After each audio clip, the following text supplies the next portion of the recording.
Are you familiar with the persistent felony offender law, also known as the three strikes law? Wait, you can't do that. I never hurt anyone. Just yourself. You have 2 previous felony thefts, and with this new one, your grand total will be 3.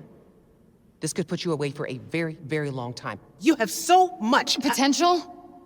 I can do so much more with my life. I'm a smart girl with a bright future. I was going to say you have so much anger and resentment in you, I'm not sure you'll ever amount to anything at all. It finally happened, guys. I got my hands on probably the most trash, most disrespected, most ignored game of the year, and that is Forspoken. I know you all have heard bad things about Forspoken, that it's woke, that it's just hot garbage, that the gameplay wasn't good, the story was bad, it had a bunch of SJW stuff in it, and I'm just here to tell you, look, I played the game, we're going to go over it, I'm going to spoil some of the game, I'll tell you when I do that, and this review is going to be a little different. I notice when I do reviews or I do videos, I sound a little robotic. I'm going to try to be more natural, as I'm not just going to completely read from a script, but I'm also not going to go off course. So I want you guys to be in for a ride, because I'm telling you, you're going to be surprised about what I have to say about Forspoken. So let's go ahead and get this out the way. Let's get the controversy out the way. Why did everybody hate on Forspoken? Well, the simple reason is, one, let's just be honest, there is a black woman on the cover. Unfortunately, we live in a time where there's a problem. I'm not going to get into all that because I don't want to talk about politics and things like that. But we all know, or we should know, that that's stupid. If you see someone on the cover of a box or in a game and their skin tone is why you think a game is trash, well, you need to do some self-evaluation. And that's all I'm going to say about that. And of course, that advertisement that they put out made people, you know, go into a tizzy and say, oh, look, it's woke. Oh, it's cheesy. I don't want to play this. And I'm telling you, from the context of the story and who the characters are, you'll understand why this dialogue was said, because this dialogue is referenced in the main game. And it's not cheesy. It's not bad. I get in context, you may feel that way, but trust me, once you play the game, you'll understand who the characters are and you'll get it. Last thing I'll say about people crapping on a game is this. Look, people, everybody has their own biases. They have their bigoted ways. We have to protect our dollar. I know people probably say, okay, I'm looking at the game. I'm not sure. Reviews weren't hot. I don't want to spend $70 on this game. I get it. But I'm telling you, it's not just with this game. There's plenty of great games that people are missing. There's another great game I'm going to cover soon with an early impressions. And then eventually I'm going to do a review that a lot of people just ignore. And that game got great reviews. It got good reviews and people just ignored it. So it's something going on with gamers today. You know, unfortunately, Forspoken and plenty of great games have came out in this time where, fortunately, they came out at a time where gaming is bigger than ever. But now that it's bigger than ever, we have all these different people with all these different voices, and they're throwing in, like I say, politics and their negative views. And now people just have a negative view of games before they even release for the dumbest of reasons. And it's so unfortunate, because I'm telling you guys, by the end of this review, I hope I've not convinced you. I'm not trying to make you buy something, but I just want to open your eyes to the level of creativity and how cool this game is. And you can always try the game out. You got a free demo on PS5. I don't know if it does on PC, but I'm telling you, this is a game that at the very least you should check out. I'm going ahead and tell you now, buy it on sale. I did. I got it for $13. It was worth more than $13. Just wait. You're going to see. I'm going to show you just in a second why this game is so great. We're going to start with the gameplay.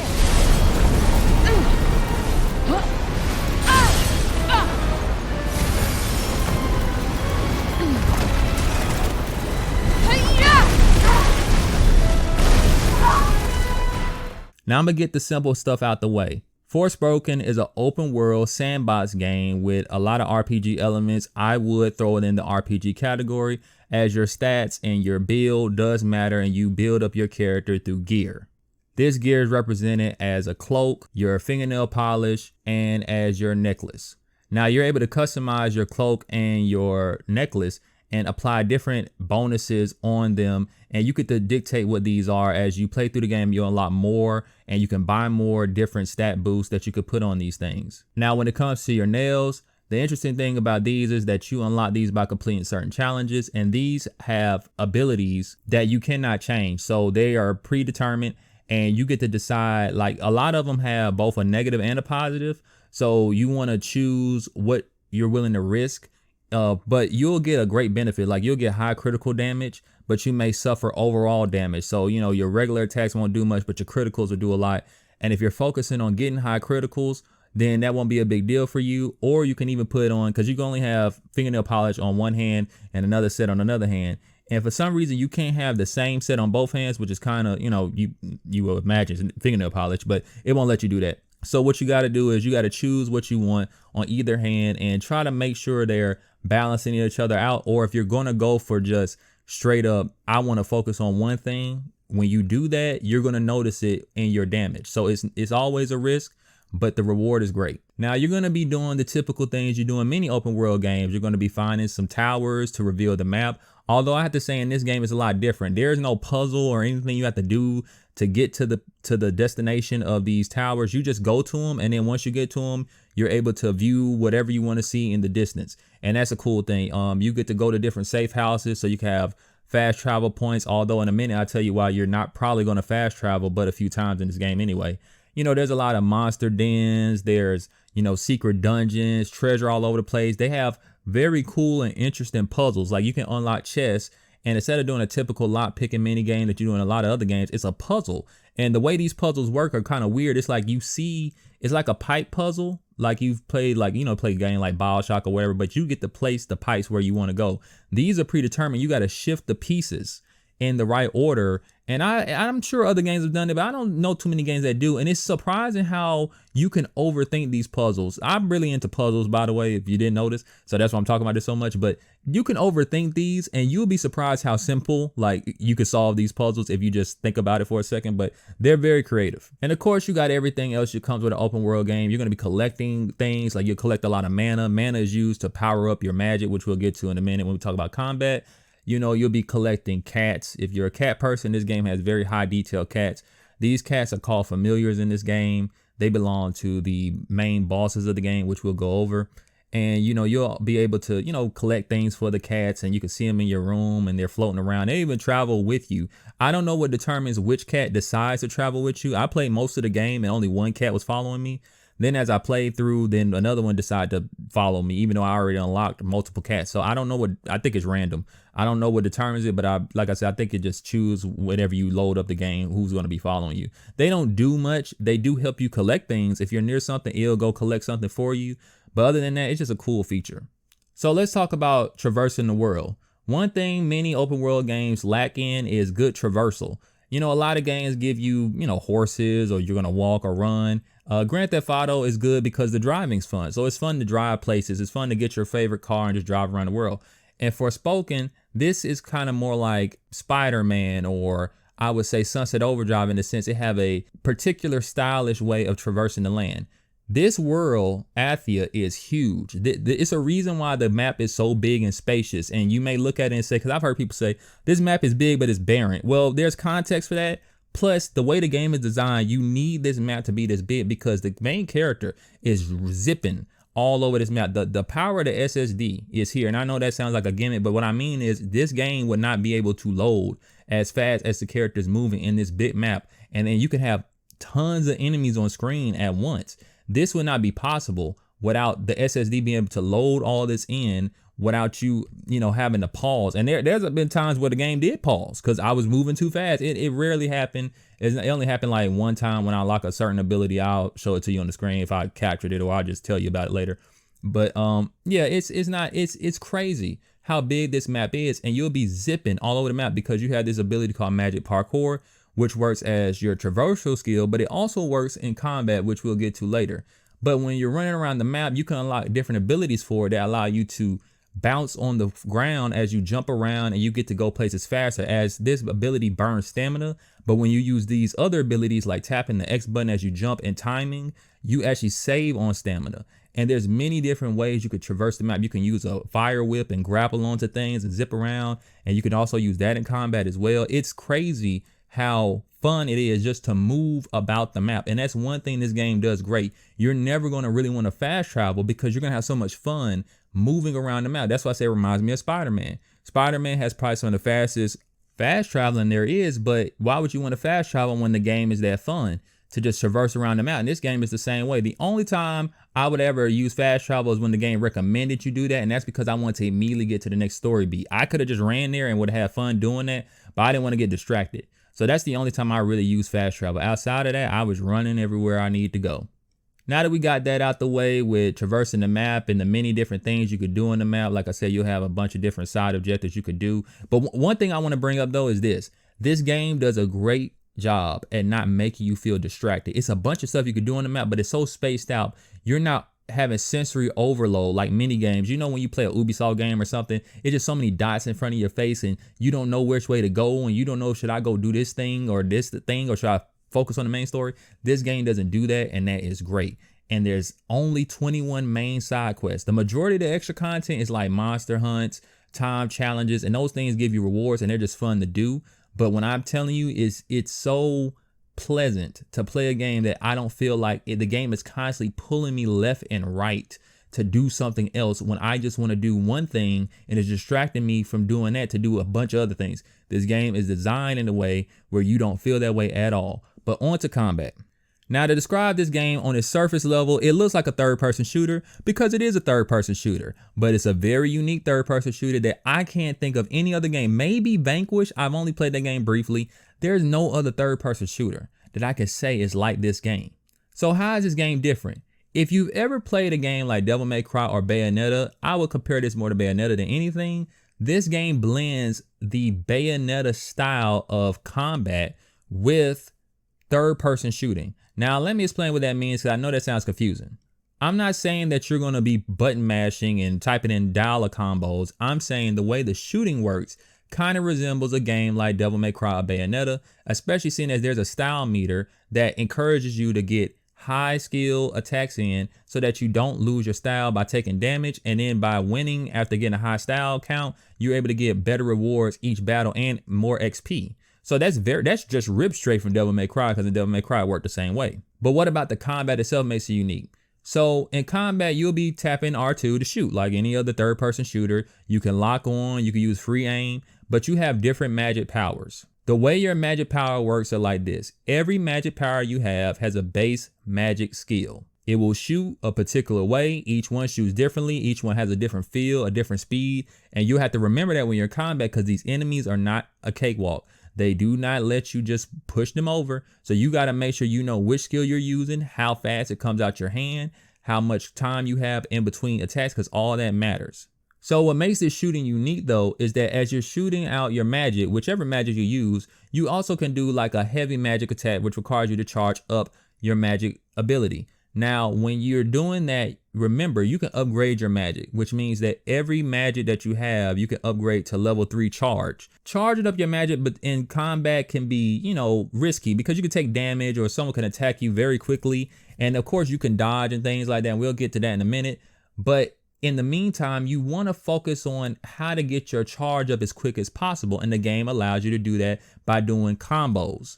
Combos work by using your magic ability, the base one, and then at the end of that combo, holding down the trigger so that you can instantly boost your heavy magic attack to its maximum ability based upon whichever one you've upgraded it to. So for example, if you've only upgraded your heavy magic attack to level 2, then if you, after shooting out your basic attack, hold down the trigger, you'll immediately have a level 2 powerful attack, a heavy attack in your hand, instead of having to sit there and charge it slowly. This is very crucial to combat, as most of the game I played, I didn't even realize you could do that. The game said that you could do something like this, but I didn't understand it. And I read back the tutorial, and it's very clear how it works. I just didn't understand it in the midst of me playing the game at first.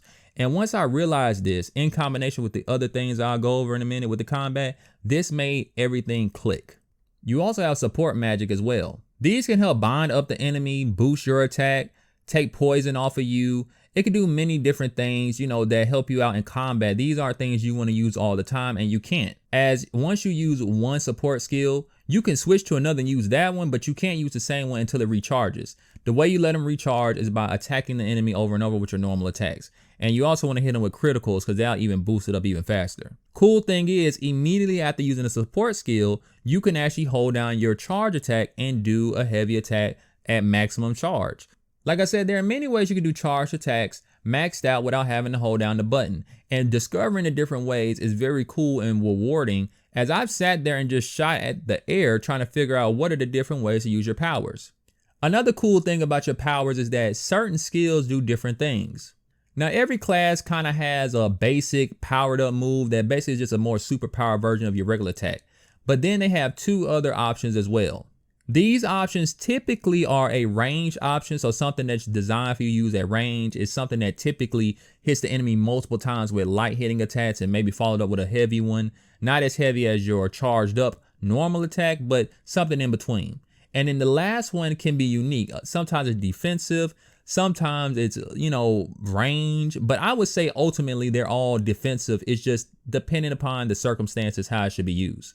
But when it comes to the defensive ones, the cool thing is they have hidden skills and abilities that they don't really tell you about. So for example, with Faye's normal magic, she builds up a shield. And I didn't know until maybe halfway through the game that this shield not only can protect you from an incoming ranged attack, but if an enemy is too close to you, she'll automatically bash them with the shield. I didn't even know you could do this, as all I was doing was charging the shield up and letting her shoot the shield out, which makes it look like her shooting a shotgun. A shotgun spreads out. That's what I thought it was just used for, but it's actually used for you to, as a counter move as well. It's very interesting how that works. And another ability is this javelin move you have with your fire magic, where if you jump in the air while using it, it actually acts like kind of a dragoon attack from Final Fantasy, where you jump up in the air, you disappear, and you just slam down on the enemy. But otherwise, you throw it at the enemy and then it explodes inside their body. So it has two uses, and it doesn't tell you that you could do it. You just experiment. It allows you to experiment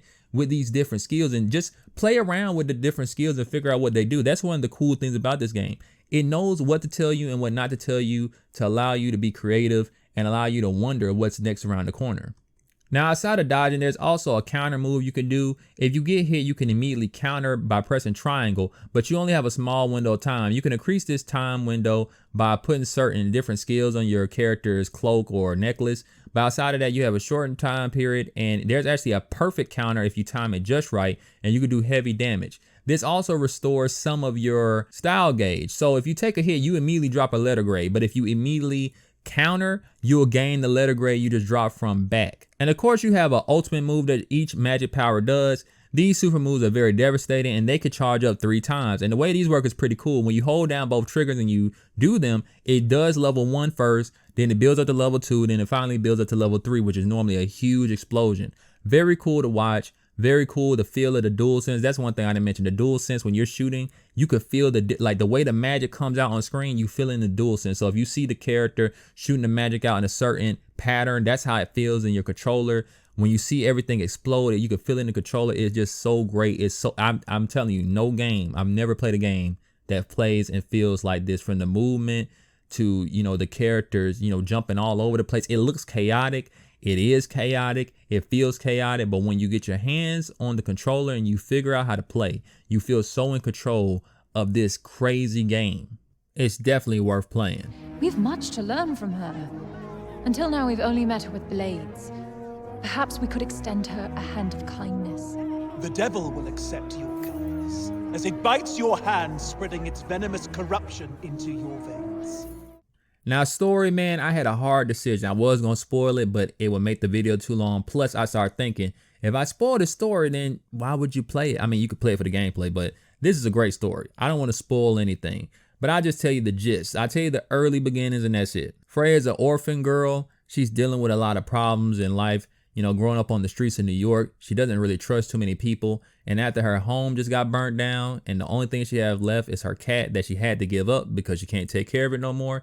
She's really down on her luck, but suddenly she sees a glowing light, and this glowing light leads her to this bracelet, and that bracelet leads her to a magical world called Athia. And in this world, she'll meet many different characters, go through highs and lows of emotion. And when I tell you that the twist at the end, I really want to talk about it, but it's so crazy. I might make a whole new video. I don't want to put in this review where I talk about just that ending, because it's so sick and it's a twisted ending that this story, I had to look. I said, okay, who wrote this? Guess who wrote this? Amy Hennig. Amy Hennig, Amy Hennig, Uncharted, the good Uncharted. She wrote this. I believe his name is Gary Whitta. I think that's how you pronounce his name. He did the Book of Eli, and he did the original Prey in 2006, which is a game I enjoyed. These are great writers. These are people who were involved in the story, and it definitely shows a lot of foreshadowing. One thing I will say is this. It's pretty obvious in this game you'll be fighting a lot of enemies. This isn't really a spoiler. One thing this game did very well in the story is make the character grow slowly. They don't just quickly get over things. Like I said, you can imagine what it's like to be a girl that grew up on the streets, doesn't trust many people. Well, that persists throughout the entire game. It takes Frey a while before she starts to be trusting. As a matter of fact, it doesn't happen until probably the end where she slowly breaks that barrier, and it's still kind of there because when you're dealing with that phrase, what, she just turned 21. On her 21st birthday, she lost her home, she lost her money, she basically lost her cat, she lost everything. And there's just a lot of sadness and a lot of trauma that a lot of the characters have. And Frey can come off, you know, she can come off kind of like a butthole. But when you know all that background, that's one thing I want you to remember. If you're playing this game, you're like, why is she so mean? And the writers did a great job of making sure you know that this is what this character is. She's not just going to be this down and out girl 1 minute, and then the next minute, all her life's problems are now fixed. She doesn't have this problem anymore just because she has magical powers or just because she's in a new world. And a lot of games do things like that, where 1 minute a character is down and out, and the next thing they're the happy-go-lucky, and it's almost like a whole point of the character just went out the way. Another thing that Frey does throughout the entire game until a certain point is that she talks about killing. You know, you kill people in this game, you fight people in this game, and she constantly says, hey, I don't want to kill. I had to kill, you know, in certain situations, and I don't think that's right. I think it's murder. And, you know, characters are telling her there's a reason you must do these things. And she really consistently reminds you that she's killing people. And I think that's so cool because there's so many games we play, like we play Uncharted, speaking of. And it's funny, you know, Nathan Drake is the hero in our eyes, but he's killing thousands of people by the end of the game and just never brought up. It's never thought about. No one says, is Nathan Drake a serial killer? How cool would it be if that was a part of the plot, like of someone questioning Nathan Drake being a serial killer? Because he technically would be. He's killed millions of people probably, and no one brings it up. Not a thought, not nothing to come about his mind. But Frey is constantly bringing up things that most games don't bring up. They're blending the game. The gameplay is not lost in the story. What you do in the gameplay is it's not separate. So when Frey kills someone in the gameplay, she brings it up in the story, and she keeps in mind that these things are happening, which makes the world feel more real. And there's just so many small attentions to detail. Like, pay attention to the story. Pay attention to the little details. Don't try to read the story and try to figure it out before it happens. Like, don't do that. But there's just little small things I liked about the game. Like, I like the fact that in the game, there's a part where, you know, she's offered a drink. Frey's offered a drink by Auden, one of the many people that you'll meet in the game. And Frey is, like I said, she just turned 21 that day. But when she's drinking the alcohol, she knows what alcohol is, and she's drunk alcohol before. You could tell how she's acting, which makes sense. What do young kids drink anyway? But what do you think a young orphan kid that's just been on the street and she's in gangs and trying to make money, doing dirty work? What do you think? She probably has done drugs, probably has had a drink or two, and she's very familiar with alcohol. And I thought that was so cool that they didn't make it seem like I thought she was going to drink and say, oh, this is nasty, or I don't, you know, drink or something. But it's interesting that they didn't hide from that, especially in this day and era, because if you pick that up, you'll say, huh, she was drinking before 21.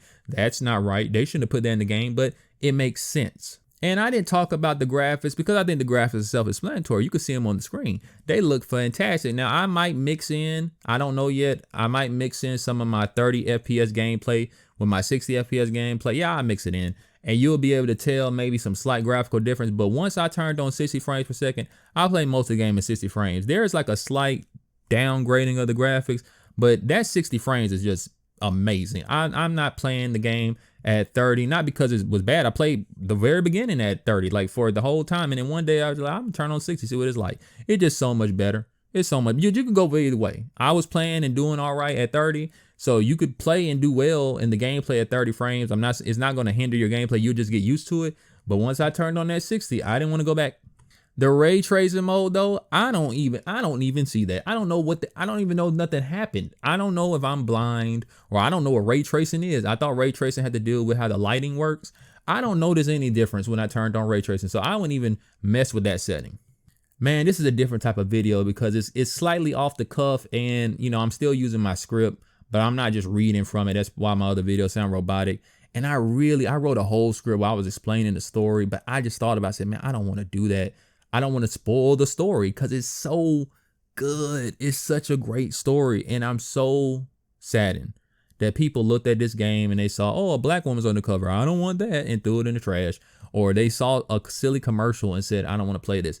This is, you know why this is so messed up, man? This might be my game of the year. I say might be because I just playing another game that most people didn't play, and it's amazing. I'll say that for later, what that is. But I'm telling you, this game, so I played Tears of the Kingdom this year. This is better than Tears of the Kingdom. I played Resident Evil 4.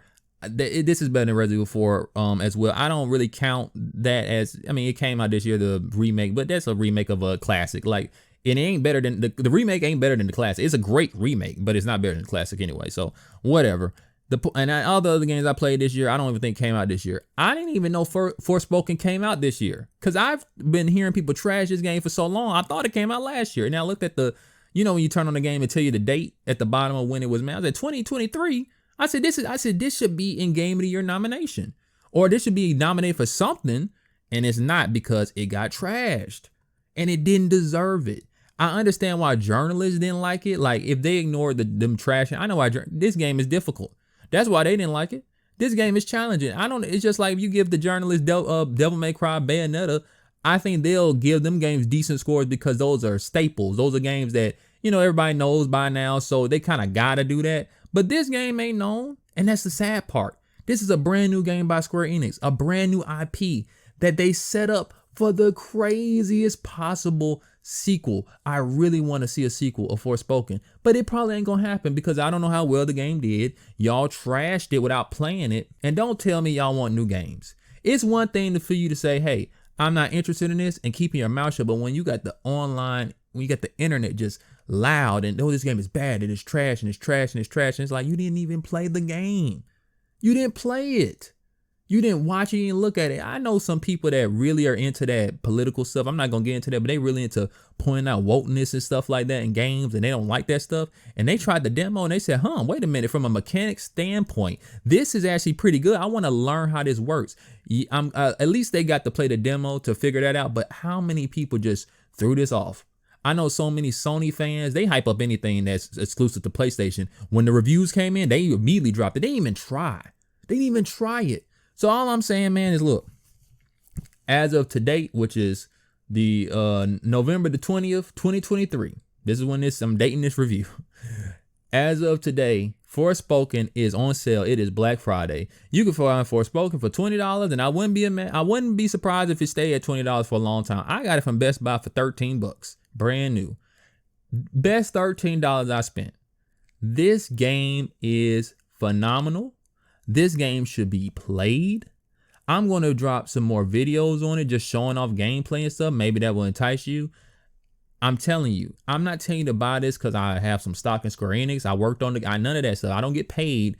I don't get paid for these YouTube videos. I don't get paid for any of this. I'm telling you this because I'm a gamer and I just played something that was amazing.